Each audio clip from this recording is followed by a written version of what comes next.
Olá, bem-vindos de volta. E nesse momento a gente vai falar um pouco sobre fluidos em repouso. E em termos de equações e em termos de alguns parâmetrozinhos que precisam ser enunciados. Então, primeiro,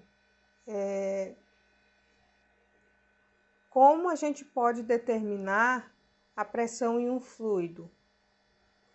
A pressão em um fluido ela pode ser determinada a partir das forças.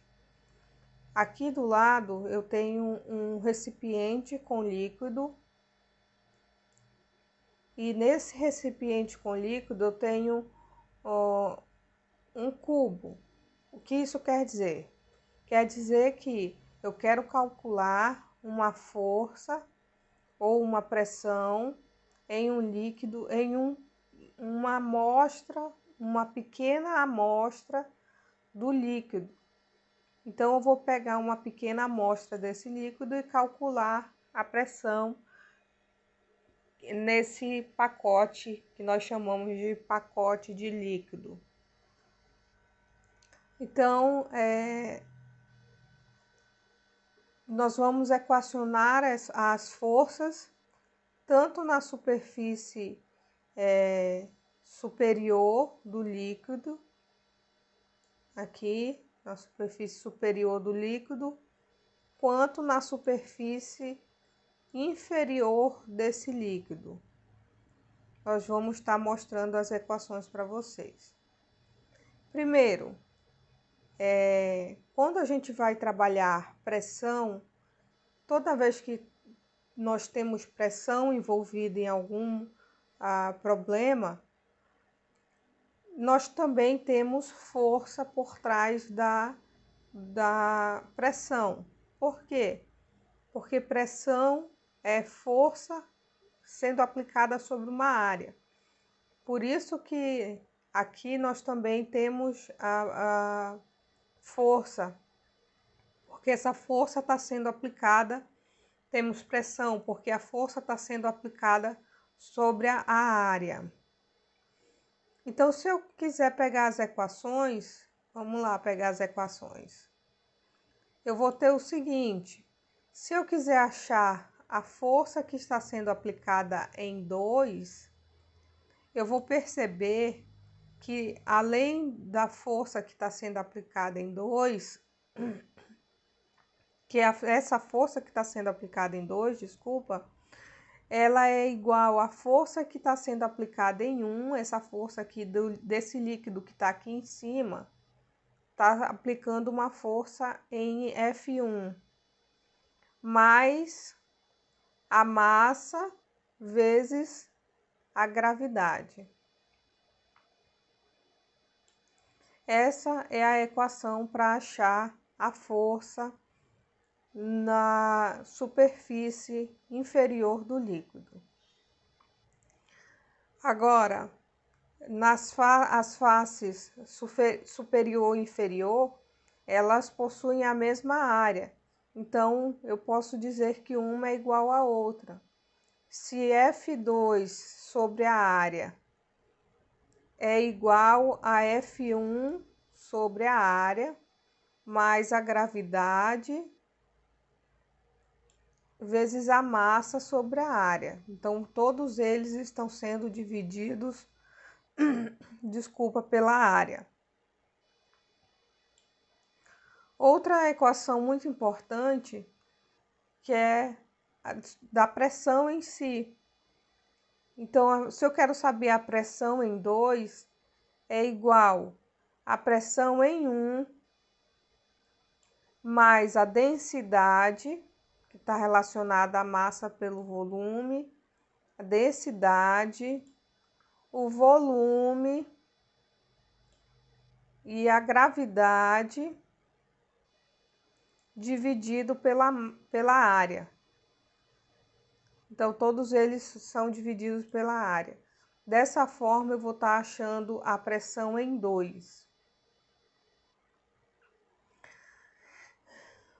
P2 é igual a P1, se eu pegar essa equação aqui e quiser destrinchar essa equação, vou estar fazendo o seguinte, que P2 é igual a P1,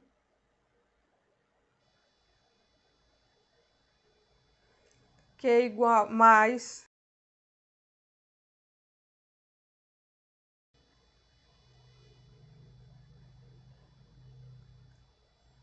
vezes a área, por causa do volume, então vezes a área,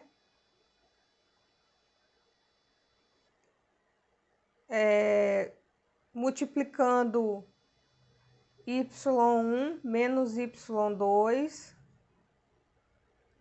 vezes a gravidade. Tudo isso dividido pela área.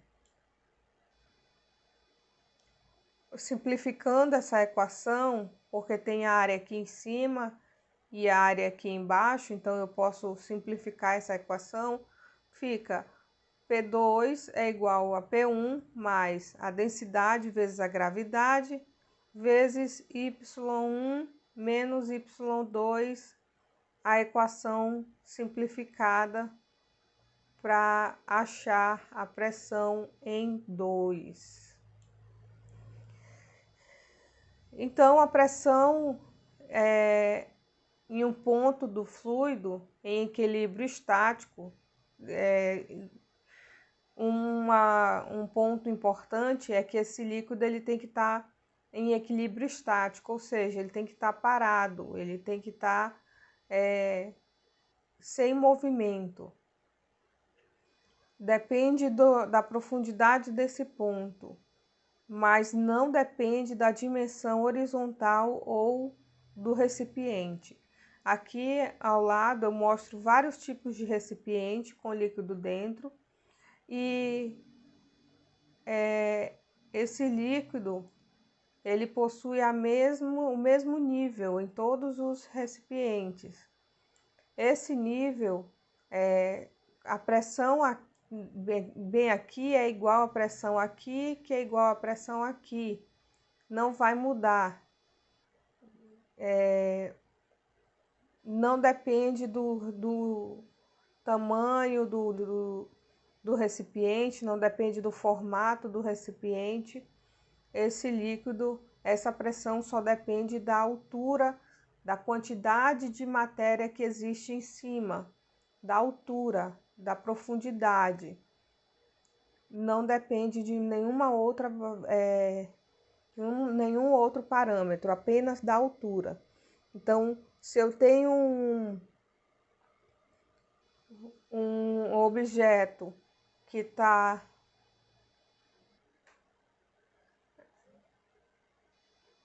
a 10 metros de profundidade no recipiente A, eu vou ter a mesma.